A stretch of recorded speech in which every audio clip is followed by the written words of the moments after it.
Gerekirse delil de bulurum ama... Bekir'in peşine gitmem için bu görevin bana verilmesi lazım. Bilal ağam dedi.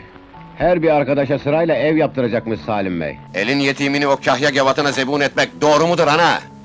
Ölün yetimi mi değilsen? Oyunculuğu ve yaşantısıyla herkesten farklı olan, Yeşilçam'ı elinin tersiyle iten, emekçinin yanında olan, darbe mahkemelerinde yargılanan, Memduh Ün gibi yapımcılarla kavga eden, Sinema Oyuncuları Derneği'ni kuran, haksızlığın karşısında haklının yanında olan Hakan Balamir'in hayat hikayesi. Orası sınır.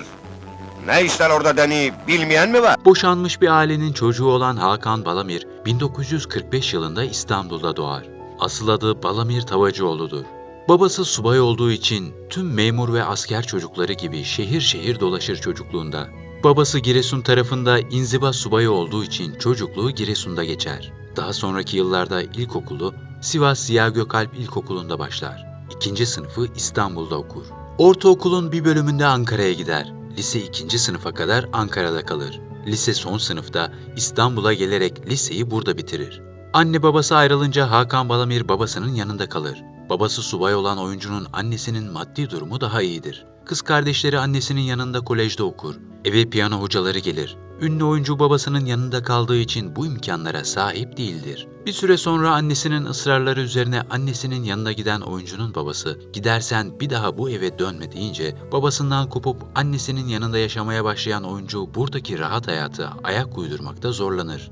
Üniversiteyi de kendi imkanlarıyla kendisi çalışıp okur. Beyoğlu'nda bir pansiyon tutar ve orada kalır. Kendi deyimiyle "tam ezik büyümedim, daha sonra şımartıldım da ama alışamadım, uyum sağlayamadım" der. Gazetecilik okuyan Balamir bu mesleği hiç yapmamıştır. İlk para kazandığı iş Ankara'da gazinolarda sahne alan sanatçıların afişlerini basma ve dağıtım işidir. Fotoğrafçı Erol Atar'ın babasıyla konuşurken bu basım işinin İstanbul'da yapıldığını söyler. İlk basım işini Neşe Karaböcek'in babası Dursun Salkın'a yapar. İlk para kazandığı iş bu olur. Okuldayken arkadaşları "artist ol, yakışıklı adamsın" derler. Hakan Balamir liseyi okurken ünlü film artisti olan bir öğrenci vardır. Özden Çelik hocaları "sen de bu işlerle ilgilen" derler. Bu söylemler yetenekli oyuncuyu etkiler. Karşısına çıkan ilk fırsatı değerlendirmeye karar verir. O günleri şöyle anlatır. Ses dergisi yarışma düzenliyordu. Her yıl bir erkek bir bayan finalist seçilir. Bunlar da hep kalıcı olur. Bizden önce Filiz Akın vardı. Ankara'da aynı mahallede oturuyorduk. Filiz Akın bu derginin birincisi olmuştu. Bir deneyelim bakalım deyip fotoğrafımı gönderdim. Elemeler, seçmeler derken birinci, ikinci değil ama son 7 kişinin içinde olduğum için oyunculuğa bir yol açıldı der. 1972 yılında Erdoğan Tokatlı'nın yönettiği Bir Aşk Bin Ölüm filminden teklif alır ve başrolde oynasa da set ortamındaki düzensizlik, senaryoların hazır olmayışı, kendine olan güvensizliğiyle herkes oyununu beğense de Balamir kendini beğenmemiş ve ilk denemesinde oyunculuktan tamamen soğumuştur. Filme devam etmeyeceğini söyleyen oyuncuyu daha sonra yapımcılar peş peşe arayınca filme devam eder. Daha sonra gelen tüm teklifleri "yurt dışına gideceğim, film yapmayacağım artık" diyerek reddeder. Bir gün telefon gelir. Başta teklife inanmasa da ısrar üzerine görüşmeye gider. Başrolle Türkan Şoray'la oynayacağını öğrenen oyuncu hiç düşünmeden kabul eder ve karşılığında iyi bir ücret alır.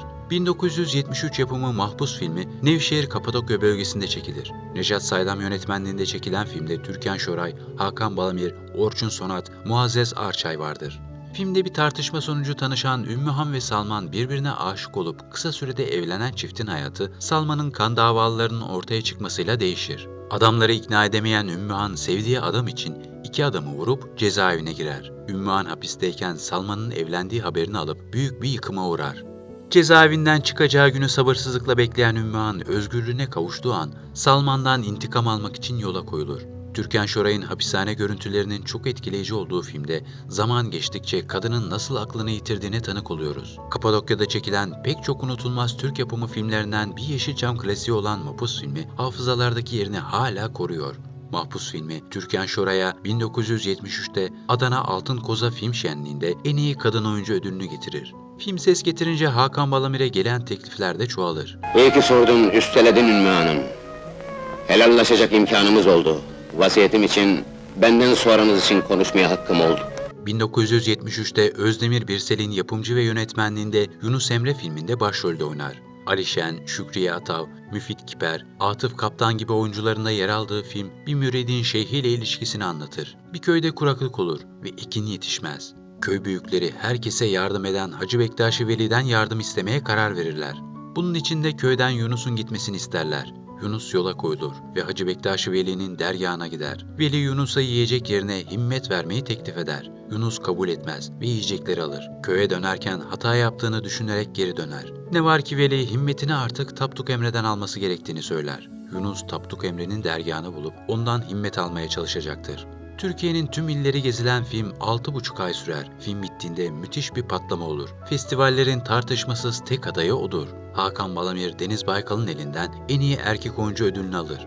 Bu film usta oyuncunun dönüm noktası olur. Bir kez gönül yıktın ise, bu kıldığın namaz değil, 72 millet dahi, elin yüzün yumaz değil. Yaşam çizgisi değişen oyuncu eve kapanır. Ne gezme ne tozma farklı bir yaşam yaşamaya başlar. Kendini eve kapatır. Uzun yıllar bu şekilde yaşayan oyuncu bu durumu şöyle açıklar. Kendimi eve kapattım. Hala da öyle. 1973'ten bu tarihe kadar. O zamanlar alkol kullanıyordum. 1973'te Yunus Emre'yi çektik. Alkolü de bıraktım. Eğlence hayatıyla o tarihten itibaren bir bağım kalmadı der. 70'lerin ortasında Yeşilçam'ı erotik film furyası teslim alır. Kimisi arkasını döner gider, kimisi para için dahil olur. Hakan Balamir de sinemaya bu yüzden ara verir. Vedat Türkali'nin Kara Çarşaflı Gelin, Güneşli Bataklık filmlerinden sonra köşesine çekilir. Zaten arayan soran da olmaz. Darphane mi kurmuştur eniştem orada? Oğlum gidiyor işte. Parayı ne içeceksin? Hadi eyvallah. Karnınız açsa orada yiyecek var. Yedik biz, sağ ol. Balamir, Yeşilçam emekçiler için harekete geçen ilk kişilerden biridir. Bu yüzden Sinema Oyuncuları Derneği'ni kurar. Dönemin siyasi atmosferine rağmen birçok kişiyi buna dahil eder. Emek sömürüsü ve sansüre karşı büyük Ankara yürüyüşünü başlatan kişilerden biridir. Yürüyüşün amacı o yıllarda sansürün çok katı olması ve bunun kaldırılması, Yeşilçam oyuncuları için sağlık güvencesi istemeleriydi. 1975 yılında Kuma filmi çekilir. Başrolde Hakan Balamir, Fatma Girik vardır. Fatma Girik'in kız kardeşinin düğününde çekilen bir fotoğraf gazetelere yansıyınca Fatma Girik'in sevgilisi dönemin ünlü yönetmeni Memduh Ün'le Hakan Balamir karşı karşıya gelir. Gazetede çıkan haberin asparagas yalan bir haber olduğu söylense de Memduh Ün'ün tavrı ünlü oyuncuya karşı oldukça değişmiştir. Bu olay yaşanırken Ağrı Dağı efsanesi için Memduh Ün'ün teklifini kabul eden oyuncu bu tatsız olaydan sonra filmde oynamak istemese de sözleşmeyi önceden imzaladığı için vazgeçmemiştir. Ağrı Dağı efsanesi filmi çekilirken usta oyuncu yaşadıklarını şu sözlerle açıklar. Filme başladık ama Memduh Bey benimle konuşmuyor. Hiçbir lafı direkt bana söylemiyor. Birilerini aracı olarak kullanıyor. 1,5 ay geçti, benimle konuşmuyor. Sürekli benimle atışıyor. O zamanlar 56 yaşında, ben 27 yaşındayım. Kendi kendime Hakan, koskoca adam sen uyma diyorum. Final sahnesi bir mağarada çekilecek. Açık adres yok. İster gelsin ister gelmesin diye haber göndermiş bana. Sahnenin çekileceği gün gitmedim ama içim yiyor. Öğlen saatleri çıktım gittim. Tüm ekip beni bekliyor. Final sahnesini çektik. Film bitti. Memduh Ün hiç susmadı. Çok büyük laflar etti. Bir Allah'ın kulu bana film yapsa Taksim Meydanı'nda heykelin üstüne çıkıp bar bar bağıracağım. Ben şuyum ben buyum diye laflar etti. Ondan sonra çok film yaptım. Çok ödül aldım. Aslı olmayan bir haber için bu kadar karalamaya gerek yoktu diye de ekler. Gitme Ahmet. Daha da töreleri de onların olsun. Kaçalım buradan Ahmet. Kaçılmaz Gülbahar. İnsanoğlu ne kendinden ne de geçmişinden kaçamaz. Oyunculuk eğitimi almak için İngiltere'ye gittim. Burada sinema okuluna yazıldım. Bir gün Atıf Yılmaz'dan telefon gelir. Bir film projesi var. Senin oynamanı istediğim bir rol. Türkiye'ye gel, oynayıp tekrar geri dönersin deyince kabul edip Türkiye'ye döner. Türkiye'ye döndüğünde 12 Eylül darbesi olur. Birçok kişi tutuklanır. Başına da 5 ayrı dava açılmıştır. Yurt dışına çıkma yasağı getirildiği için pasaportuma el koydular. Her gün gidip imza atarken Selimiye kışlasından gelen işkence seslerini duyardım der. 1972 yılına gelindiğinde Ömer Kavur yönetmenliğinde Göl filminde Müjdar, Talat Bulut'la başrolde oynar. Film çok beğenilip ödül alır. Buraya hiç gelmedim ki niye etkileneyim istasyonda? Hem tren uğramıyor demiştiniz. Bu gelişinizi kastetmiyorum. Hangi geliş? Sus lütfen! Hakan Balamir 1985 yılında Hakan Film Şirketi ile şirketini kurup yapımcılığa başlar. 1985 yılında yapımcılığını kendisinin yaptığı ve yönetmenliğini Sinan Çetin'in yaptığı 14 numara adlı sinema filmindeki Arap karakteriyle 22. Antalya Film Şenliği en iyi erkek oyuncu ödülünü kazanır.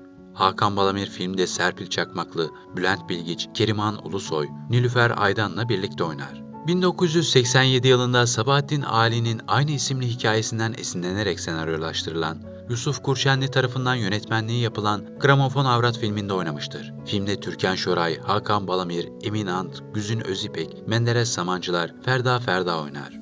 80'li yıllarda birçok yapımda yer almaya devam eder usta oyuncu. Dilan, Kurşun Ata Biter, 14 numara, Bez Bebek gibi filmlerde oynar. Hediye dünya ahiret bacımdır dedi. Git. Ne sıkıntısı varsa sor. Ben icabına bakarım dedi. Sinemayı bırakarak emlakçılık yapan oyuncu birkaç dizide konuk oyuncu olarak karşımıza çıkar. Uzun süren akciğer hastalığıyla mücadele eden oyuncu 4 Temmuz 2017'de 72 yaşında yaşama veda eder. Ardında sayısız film ve can verdiği karakterler kalır. Kendisini saygı ve rahmetle anarken bir videomuzun daha sonuna geliyoruz. Diğer videolarımızdan haberdar olmak için kanalımıza abone olmayı ve bildirim zilini açmayı unutmayın. Sağlıkla kalın.